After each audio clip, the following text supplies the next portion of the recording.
Hello everybody, and today I'll be doing a Gym Leader Challenge set review of the most recent set, Journey Together. So starting off with this Butterfree with the Scales Hurricane attack, you flip 4 coins and it does 60 damage for each heads, and then if you flip at least 2 heads, your opponent's active Pokemon is paralyzed. This is really cool because it's 1 energy, potentially 240 damage, and then in the late game when you might not be KOing something if you don't hit all 4 heads, even if you hit 2, you could potentially make your opponent have a switch card or a way to switch out their active Pokemon. And if they don't, it's functionally similar to knocking out that Pokemon because your opponent can't do anything. There's also this Caterpie and Metapod, both with adaptive evolution. So you could potentially hit 240 on the first turn of the game going second. This Maractus with the Bursting Needle, where if it's in the active spot and is knocked out by damage from your opponent's Pokemon, you put 6 damage counters on the attacking Pokemon.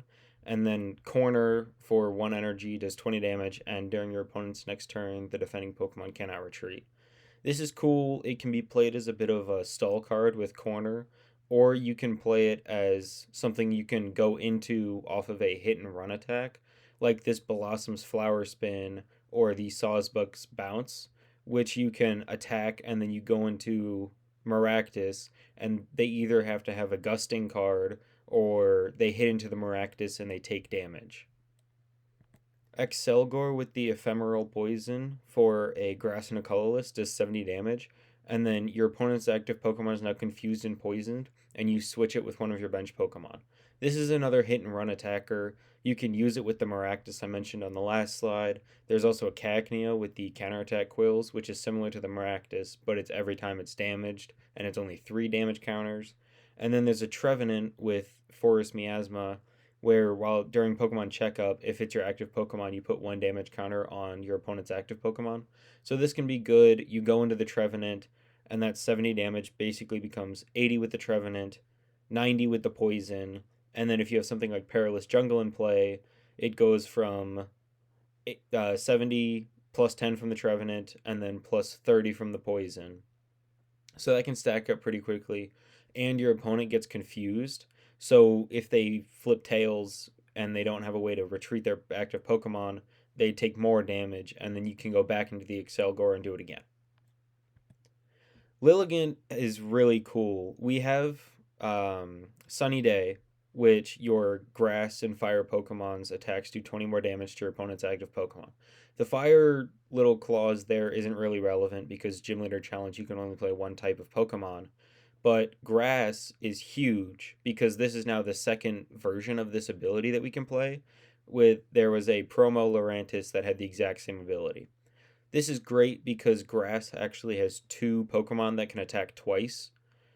Diplin with the Festival Lead ability, where if Festival Grounds is in play, it can attack twice. And Do the Wave does 20 damage for each of your bench Pokemon. So that's 100 damage with a max size bench. And then you can add 20 with one Sunny Day, 20 with the second Sunny Day. So that's 140. And then you can add something like Muscle Band to hit 160. And then you do that twice. So you almost guaranteed taking 2 KOs, or if your opponent has something that they've invested a lot into that's really tanky, you can immediately KO that. And then Jumpluff with the Fluffy Barrage just lets it attack twice, and it does 1 energy, 60 damage. That can get up to 100 with Double Sunny Day, and then 120 with Muscle Band. Magmortar gives a bit more to burn fire, with Magma Surge, where during Pokemon Checkup you put 3 more damage counters on your opponent's burned Pokemon. We haven't seen an ability like this before. We've seen abilities that set the base number of poison counters, like Infernape's Flaming Fighter and Pyroar's Scorching Aura, both of which say put 6 damage counters instead of 2, or 4 damage counters instead of 2. This one just adds damage counters, so this can stack. So if you put this and Infernape on your board, you can do 9 damage counters of poison, and then you put Overheater Centiskorch into play, which prevents your opponents from coin flipping out of their burn, and then you can use Delphox's Mystical Torch to just make your opponent's active Pokemon burned. You could put 90 damage guaranteed 9 damage counters guaranteed with burn, and then you could potentially do 180 if they can't move their active Pokemon because they won't get healed from the burn. And Starmanitan is really cool with the Blaze Ball Cannon for 2 fire and a colorless. It does 90 damage, and then you discard all energy from it, and it does 90 damage to one of your opponent's benched Pokemon. This is really cool because fire just has so many ways to get energy into play. Charizard with the Burn Brightly makes each basic fire count as 2, so you only need 2 energy to Blaze Ball Cannon. Blacksmith lets you attach 2 fire energy from your discard pile to one of your fire Pokemon. So you could chain Darmanitans because it will, by discarding the energy, it fuels Blacksmith. You could Welder to start the chain because Welder lets you attach 2 from your hand to one of your Pokemon and then you draw 3 cards. And then when you're losing, you could use Reversal to just do a 1 energy Blaze Ball Cannon. Ludicolo with the Vital Samba. Each of your Pokemon at play gets plus 40 HP, and the effects do not stack. This is cool. You can make some absolutely behemoth-sized Pokemon. Wailord is already massive. It's got 200 HP and jumbo-sized, which makes it take 30 less. And then you apply things like Vital Samba, which gives it 40 more HP, so 240 taking 30 less. Lake Acuity will make it take 20 less, so 240 taking 50 less. And then you add on Luxurious Cape, give it 100 more HP, 340 taking 50 less. That's huge.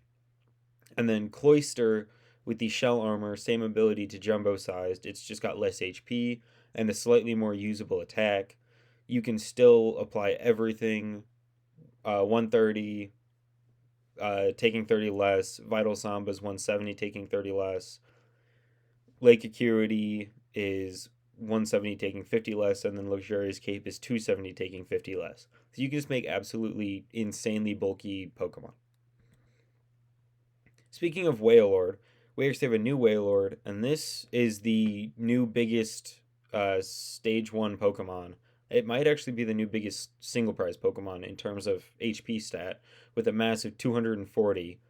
And then Hydro Pump does 10 damage, and then it does 50 more damage for each water energy attached to this Pokemon. Water really likes its Rain Dance abilities in Ice Dance on the Frostmoth and Super Cold on the Excalibur. So you can load this guy up with energies and just KO whatever is in your opponent's active spot. There were 2 other Wailords that probably will still see play, the first one at least, being jumbo-sized Wailord, still just a really good card. But in Hydro Pump specifically, I think the new Wailord will beat it out for a spot. And then the other Wailord has 200 HP, and it doesn't have any sort of ability or ability-based damage reduction or anything like that. So this new Wailord is just objectively better. New Iono's Kilowattrel, Flash Draw, you must discard a Lightning Energy from the Kilowattrel to use the ability, and you draw until you have 6 cards in your hand. So this is a new draw engine for Lightning. Previously, it only had Zebstrika with the Sprint, where you discard your hand, draw 4 cards. And that was pretty good for what Lightning wanted to do with Double Dynamotor. Get your Lightning energies in the discard pile and just draw more cards, accelerate them into play with Dynamotor. But this allows the Magnezone with the Magnetic Circuit to see play, where you can attach as many lightning energy from your hand to your Pokemon as often as you like during your turn. So you can use this to attach to the Kilowattrel, thin the rest of the energies out of your hand, and then use Flash Draw to draw until you have 6 cards in your hand. So this is a far less destructive draw engine for Lightning to use. And there's even a new stadium card, Levincia, which once during each player's turn, that player may put 2 basic Lightning Energy cards from their discard pile into their hand. So it lets you act as a sort of pseudo energy retrieval to just get energy back and keep the loop going. And you can time it where you go Flash Draw, fill your hand to 6, and then Levincia, back the energy, and attach it somewhere else. So this Banette with the Cursed Speech, where your opponent shuffles 3 cards from their hand into their deck, I don't think it's insane, but it's definitely fun to build around. There's a Shuppet with Enveloping Shadow, where it's item lock on a coin flip. So you could potentially item lock your opponent, and then you make them shuffle 3 cards back the next turn when you evolve into Banette. There's Trevenant with the Forest Curse, where as long as it's your active Pokemon, your opponent can't play any item cards. So you could go Trevenant and then eventually go into Banette and make them shuffle 3 cards back in.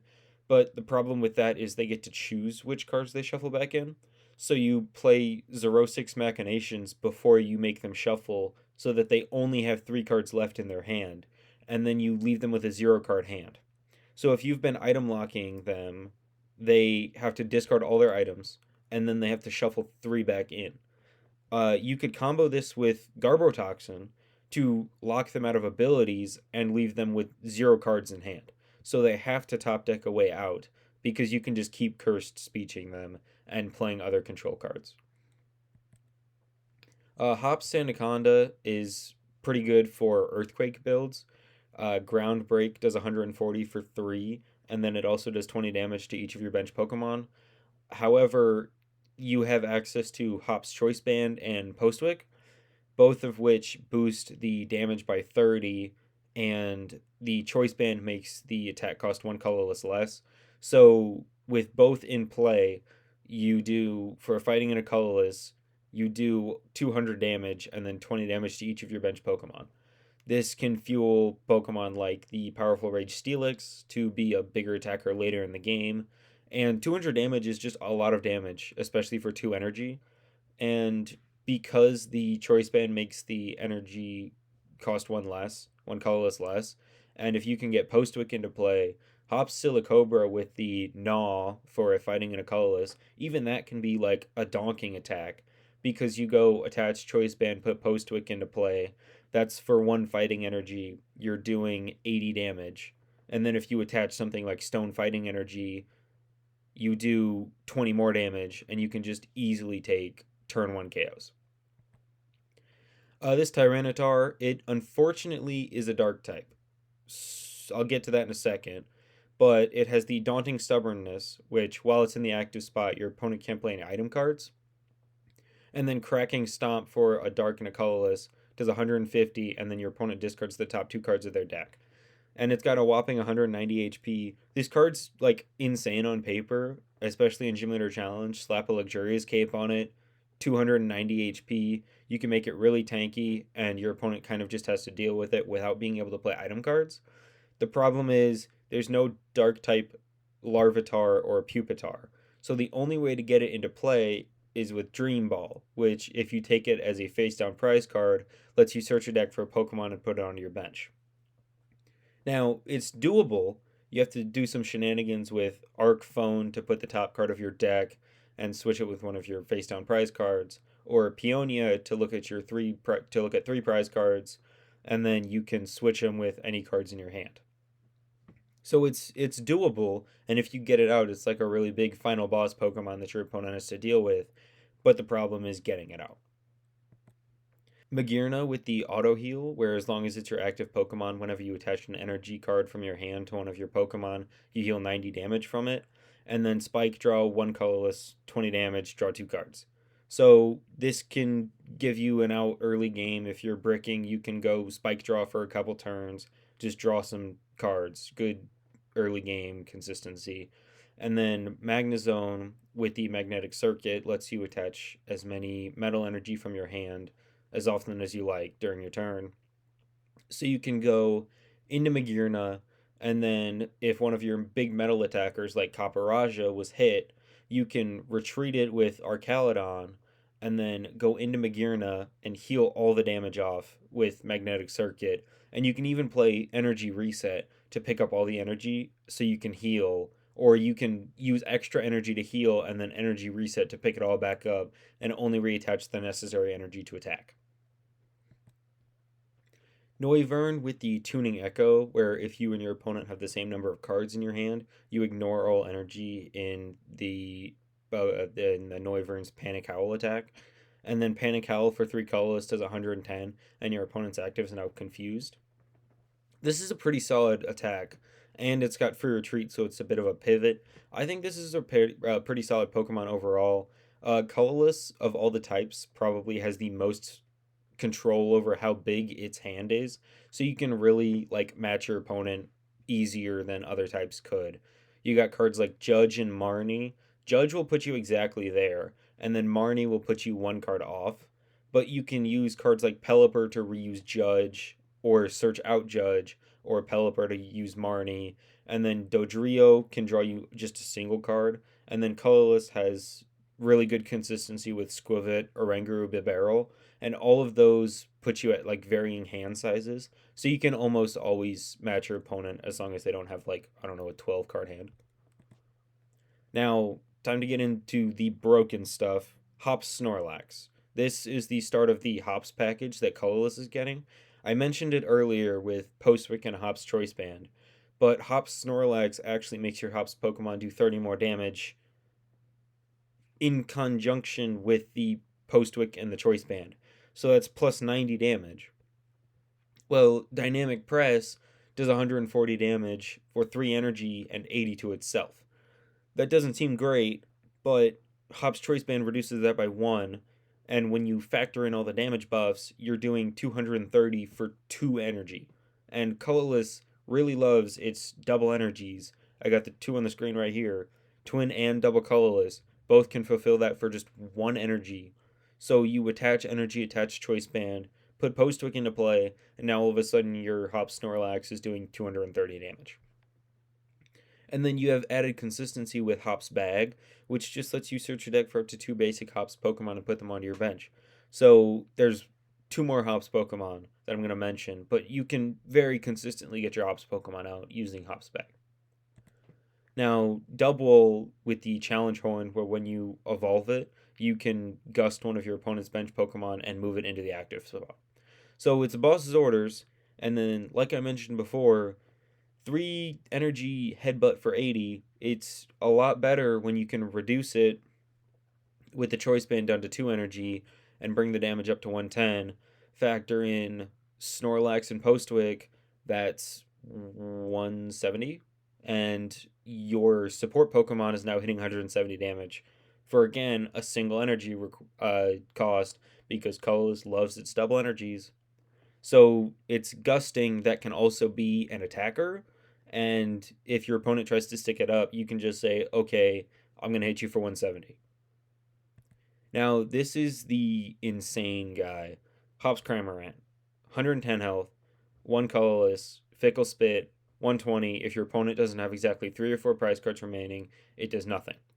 So in GLC, everything is worth 1 prize because there's no rule box. Your opponent has to use an attack that lets them take multiple prizes or a spread. Well, if they can't, then you can Fickle Spit back to back, because you go on the 4 prize turn, Fickle Spit for a prize card, and then on the 3 prize turn, Fickle Spit for a prize card. And you can make that Fickle Spit for 0 energy with Hop's Choice Band, and you can bump it up to 210, I believe. Yeah, 210 damage for free. Like, that's insane. You can do it twice, too. You have to figure out a way to recover the Choice Band and potentially Postwick if they bump it. But you can potentially hit 210 for free back to back. This lets you commit your energy to other Pokemon, like the Snorlax, if you want to come up with the Snorlax after they take KO the second Cramorant. And again, this just works so well with Hop's Bag, just more consistency to get it out. Into the trainer's exchange ticket, you count your prize cards, shuffle them, and put them at the bottom of your deck, and then you take that many cards from the top of your deck and put them face down as your prize cards. Now, Gym Leader Challenge is a singleton format, and sometimes your prize cards look like this, where you have all your good evolutions prized and no way to get them because your Hisuian Heavy Ball is prized.